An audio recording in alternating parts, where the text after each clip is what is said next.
গ্রীষ্মকালের সবচেয়ে জনপ্রিয় ফল কাঁঠাল এবং আম অ্যালোভেরা প্রপাগেট প্রসেসে ১২ মাস আপনার ছাদে আপনি উৎপাদন করতে পারেন।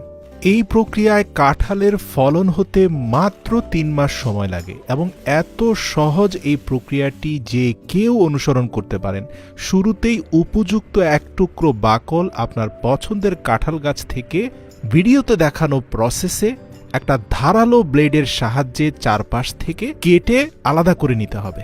এখন এই এক টুকরো কাঁঠাল গাছের বাকল থেকে মাতৃগাছের মতো স্বাদ আর গন্ধযুক্ত কাঁঠাল পেতে তার উপরে এক টুকরো রসুনের কোয়াকে ভালো করে ঘষে রসুনের রস লাগিয়ে নিতে হবে। জার্মিনেশন প্রক্রিয়াকে শক্তিশালী করতে এই এক টুকরো কাঁঠাল গাছের বাকলের সাইজে আরেক টুকরো অ্যালোভেরা নিতে হবে, যার উপরিভাগের স্কিনটাকে ফেলে দিয়ে ভিডিওতে দেখানো প্রসেসে মাতৃগাছের বাকলটাকে পারফেক্টলি প্লেস করতে হবে। ব্যাস, এরপর একটা প্লাস্টিকের কন্টেনারের নিম্নাংশ ছিদ্র করে তার মধ্যে কিছুটা ছাই রেখে তার উপরে অ্যালোভেরার টুকরোটাকে প্লেস করে তার উপরে আরও বেশি পরিমাণে ছাই রেখে খুব ভালোভাবে পানি স্প্রে করতে হবে এবং ৫ দিনের জন্য পলিথিন দিয়ে খুব শক্তপোক্তভাবে বেঁধে দিতে হবে। আপনার বেঁধে দেওয়া পলিথিনে কোনো ছিদ্র যদি না থাকে ৫ দিনের মধ্যে পারফেক্ট প্রপাগেশন হয়ে যাবে। মাথায় রাখতে হবে ৫ দিন পরে পলিথিন খুলে আর দ্বিতীয়বার পলিথিন বাঁধা যাবে না। এরপরে শুধু প্রতিদিন একবার করে আপনাকে পানি দিতে হবে টানা ১৪ দিন পর্যন্ত।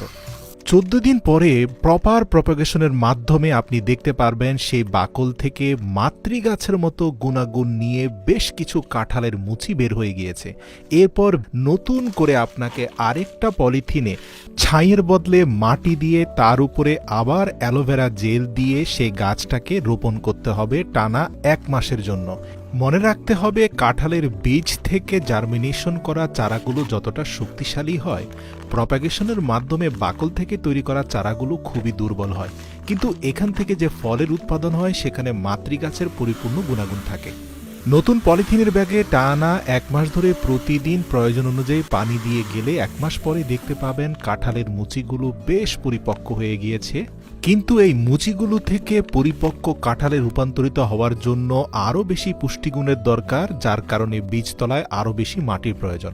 এখন আপনাকে পুনরায় একটা বড় বালতিতে বেশি পরিমাণে মাটি দিয়ে সেখানে পুনরায় পূর্বের মতো করে অ্যালোভেরা জেল দিয়ে নতুন করে চারাগাছটি সেখানে রোপণ করতে হবে। নিয়মিত একবার করে পানি দিয়ে গেলে ৬০ দিন পরেই দেখতে পাবেন আপনার মুচিগুলো পূর্ণাঙ্গ কাঁঠালে রূপান্তরিত হয়েছে। বলে রাখি, এই কাঁঠালের স্বাদ এবং গন্ধ হুবহু মাতৃগাছের মতোই হবে। খুবই সংক্ষেপে বলে দিতে চাই, আপনি চাইলে আপনার রসালো পেয়ারা গাছের যে কোনো একটি উপযুক্ত ডালের মধ্যাংশকে বাছাই করে একই প্রক্রিয়ায় সুস্বাদু রসালো পেয়ারা খেতে পারেন ১২ মাস আপনার বাড়ির ছাদে।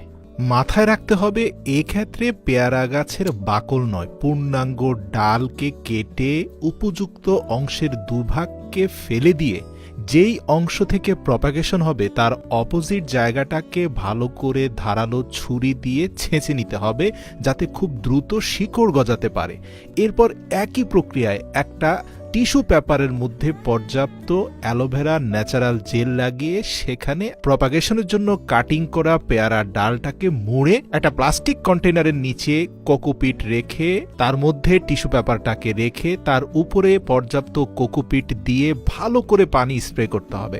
মনে রাখতে হবে, কাঁঠাল এবং পেয়ারার ক্ষেত্রে পার্থক্য হচ্ছে কাঁঠালের বীজতলায় আপনি ছাই দিয়েছিলেন, এখানে ছাই দিলে কাজ হবে না, এখানে আপনাকে কোকোপিট বা নারকেলের খোসার চূর্ণ দিতে হবে। প্রিয় দর্শক, এর পরের ধাপগুলোতে তেমন কোনো পার্থক্য নেই। যে বিষয়টা আপনাকে জানিয়ে রাখা প্রয়োজন, ১২ দিন পরে প্রপার প্রপাগেশন হওয়ার পরে গাছটাকে উঠিয়ে ভালো করে ধুলে আপনি দেখতে পাবেন নিচের যে অংশটা আপনি ধারালো ছুরি দিয়ে ছেঁচে দিয়েছেন সেই অংশে খুব ভালো করে শিকড় বেরিয়েছে।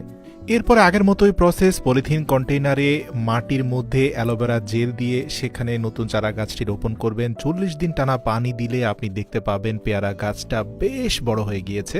তৃতীয় ধাপে কিছুটা পরিবর্তন আছে। বড় প্লাস্টিক কন্টেইনারে পেয়ারার চারা গাছটি রোপণ করার পূর্বে বীজতলায় পর্যাপ্ত মাটির সাথে কোকোপিট এবং চালের তুষ মিশিয়ে নিতে হবে। এরপরে টানা ৪০ দিন পানি দিলেই আপনার ছাদের সেই পেয়ারা গাছটিতে পর্যাপ্ত ফলন হবে। আর হ্যাঁ, বরাবরের মতোই প্রপাগেশন প্রসেসে উৎপাদন হওয়া এই রসালো জুসি পেয়ারা প্রতিটা কামড়ে আপনার মনে হবে মাতৃগাছের স্বাদ এবং গন্ধ অটুট রয়েছে। প্রিয় দর্শক, হুবহু একই প্রসেসে আপনি চাইলে আমেরও প্রপাগেশন করতে পারেন। ভিডিও লম্বা হয়ে যাবে বিধায় এখানে আমি তা বিস্তারিত বলছি না, শুধুমাত্র দেখাচ্ছি আমের প্রপাগেশনের মাধ্যমেও সরাসরি আপনি মাত্র 3 মাসেই আপনার বাড়ির ছাদে আমের ফলন পেতে পারেন। কোনো পার্থক্য নেই, পেয়ারার প্রপাগেশন প্রসেস এবং আমের প্রপাগেশন প্রসেস হুবহু একই। টেকনিকগুলো উপকারী মনে হলে বিনীত অনুরোধ করছি আপনার প্রিয়জনদের সাথে ভিডিওটি শেয়ার করবেন অথবা তাদের ট্যাগ করে দিবেন।